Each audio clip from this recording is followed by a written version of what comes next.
mikarokany ela zay sisa tavela nefa aloka no sisa no mamisavisa leo zava-boakasa takona ny lasa zao fanifoa reo akony taloa mikarokany ela zay sisa tavela nefa aloka no sisa no mamisavisa leo zava-boakasa takona ny lasa seto mangina ny vola vidiana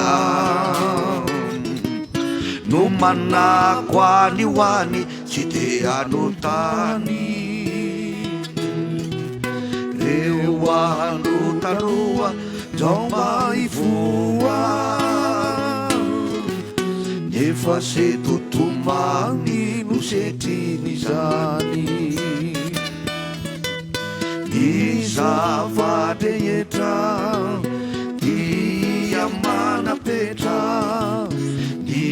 alinaza de isolo mazava lay fitiava kokoa zay mbola matory de tsy hoela tsy akory de tsy maintsy ivoa seto mangina ny vola vidiana no manako any hoany tsy de anotany reo andro taloha nzao maivoa nefa setotomany no setriny zany ny zava-drehetra dia manapetra ny alinaza de isolo mazava lay fitiava kokoa zay mbola matory de tsy hoela tsy akory de tsy